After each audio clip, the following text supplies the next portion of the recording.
खूप जुनी म्हण आहे, जैसी करणी वैसी भरणी. आता ही गोष्ट खरी आहे की खोटी आहे हे सांगता येत नाही, परंतु आपण हे पण खरं आहे की खोटं हे पण कधी पडताळून नाही पाहिलो. फक्त म्हणतात की चांगलं काम केलं की त्याचा परतावा हा पण चांगलाच मिळतो. आपण कोणत्या पद्धतीने जर पाहिले कर्माचे फळ हे कशा प्रकारे मिळतात, तर आपल्या सगळ्यांची प्रश्नाची उत्तरे हे मिळून जातील. आणि आपण जर नाही पडताळून पाहिलो आणि पूर्णतः त्यावर विश्वास ठेवून बसलो तर तो व्यक्ती अंधविश्वासू म्हणून संबोधला जातो. आज आपण एक बोधकथा पाहणार आहोत. या बोधकथेच्या माध्यमातून आपण समजून घेऊ की कर्माच्या माध्यमातून आपण जीवनात यशस्वी होऊ शकतो. ही बोधकथा ऐकून तुमच्या मेंदूला नक्कीच पटेल की कर्माची फळे हे नक्की मिळतात तरी कशी. एक बौद्ध भिक्षू आणि त्यांचा शिष्य एका जंगलामध्ये एक झोपडी बनवून राहत होते. बौद्ध भिक्षू आता खूप थकले होते. त्यांचं वयही बऱ्यापैकी झालं होतं, तर त्यांचा शिष्य हा खूप तरुण होता. बौद्ध भिक्षू खूप ध्यान करत असायचे. ते एकदा ध्यान करायला लागले की साधारण 2 ते 4 दिवस ते ध्यान करत असायचे. बौद्ध भिक्षूंकडे खूप वेगळी शक्ती होती. ते ध्यानस्थ बसले असता तेव्हा त्यांना भविष्यात काय होणार आहे याची माहिती होत असत. असंच ते एक दिवस ध्यान करत बसले होते. तेव्हा त्यांनी ध्यान करते वेळेस भविष्यातील काही गोष्टीची माहिती मिळाली की त्यांचा शिष्य हा वयाने खूप तरुण आहे, याचा येणाऱ्या 8व्या दिवशी मृत्यू होणार आहे. तेव्हा बौद्ध भिक्खूने आपल्या शिष्याजवळ बोलवले व त्याला म्हणाले की तुला मी आजपासून येणारे 7 दिवस हे सुट्टी देणार आहे आणि या दिवसामध्ये तू घरी राहून येऊ शकतोस. शिष्य म्हणाला आनंदून, गुरुदेव हे सगळं खरं आहे का? गुरु म्हणतात, हो हे सगळं खरं आहे. शिष्य म्हणतो, खूप दिवस झालं माझं मनही खूप करत होतं की घराकडे जाऊन यावे. त्यांची भेट होऊन पण खूप दिवस झाले आहेत. नंतर गुरु म्हणतात, ठीक आहे तू जा, परंतु 8व्या दिवशी तू या ठिकाणी वापस यायला पाहिजे. गुरुदेव मी नक्की 8व्या दिवशी वापस येईन, असं शिष्य म्हणाला. परंतु गुरुदेव आता तुम्ही खूप थकला आहात. तुम्ही स्वतःची काळजी घ्या व आराम करा व काय कामे असतील तर माझ्यासाठी ते असू द्या. मी येऊन ते नक्की काम पूर्ण करेल. हे बोलून शिष्य जंगलातून बाहेर येऊन आपल्या घराकडे वाटचाल करू लागला. शिष्य आपल्या गावाकडे निघाला. वाटेत त्याला एक नदी येत असत. त्या नदीकाठी बऱ्याच मुंग्यांची टेकडी होती. त्या टेकड्यामध्ये लाखो मुंग्या ह्या राहत असत. त्या टेकड्यामध्ये काही मुंग्या आत जात तर काही मुंग्या बाहेर येत. ते एकमेकांसोबत येऊन धडकत असत आणि आपला रस्ता वेगळा करून ते परत त्या स्थितीमध्ये आत बाहेर करत असत. हे पाहून शिष्याला खूप आनंद झाला. हे पाहून तेथे काही वेळ थांबून राहिला.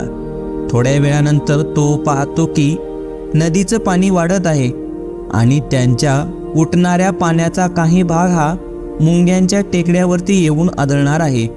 त्यामुळे या मुंग्यांचा मृत्यू होऊ शकतो हे शिष्याच्या लक्षात आलं. तेव्हा त्याने त्या टेकड्याभोवती एक मातीचा थर उभा केला. बाजूलाच एक खड्डा खोदला. त्यामुळे नदीच्या पाण्याचा प्रभाव हा मुंग्यांच्या टेकड्यांना प्रभावित नाही करणार. हे करून तो आपल्या घराकडे निघाला. घरी जाऊन तो काही दिवस राहतो. बघता बघता ते 7ही दिवस निघून जातात. जेव्हा 7वा दिवस उजडतो तेव्हा त्याच्या लक्षात येतं की आपल्या गुरूंनी तर 8व्या दिवशी सायंकाळपर्यंत वापस त्याच ठिकाणी यायला सांगितलं होतं. तेव्हा दुसऱ्या दिवशी गुरूंकडे निघायचं या हेतूने तो रात्रीच सर्व तयारी करून घेतो व दुसऱ्या दिवशी सकाळ होताच तो गुरूंकडे निघाला. सकाळी निघालेला त्याला वाटले की आपण सूर्य मावळतो तोपर्यंत गुरूंपाशी जाऊ, परंतु प्रवास खूप दूरचा असल्याकारणाने मध्यंतरी विश्रांती घ्यावी लागली. त्यामुळे सायंकाळ होऊन गेली तरी पण तो गुरूंपाशी पोहोचला नव्हता. इकडे गुरूंना वाटू लागले की आता माझा शिष्य या जगामध्ये राहिला नाही. तो आतापर्यंत शेवटचा निरोप घेतला असेल. गुरु खूप दुःखी होते की शेवटची वेळ मी माझ्या शिष्याला नाही बघितलं. गुरु हा सगळा विचार करत होते तेव्हा दूरवरनं कोणीतरी व्यक्ती येत असल्याचं दिसून आले. ती व्यक्ती जवळ येतात तेव्हा त्यांना दिसले की हा तर माझा शिष्यच येत आहे. त्यांनी लगेच उठून आपल्या शिष्यांजवळ गेले व त्याला मिठी मारली. गुरूंना खूप आश्चर्य वाटले की 8 दिवस होऊन गेले तरी पण माझा शिष्य हा अजून या जगात आहे. गुरु म्हणतो शिष्याला की तू या ठिकाणाहून गेला तेव्हा कोणते काम केला ते मला सांग. तेव्हा शिष्य म्हणतो मी जात असताना वाटेमध्ये एक नदी येते तेव्हा तेथील मुंग्यांसाठी मी असं केलो हे तो गुरूंना सांगतो.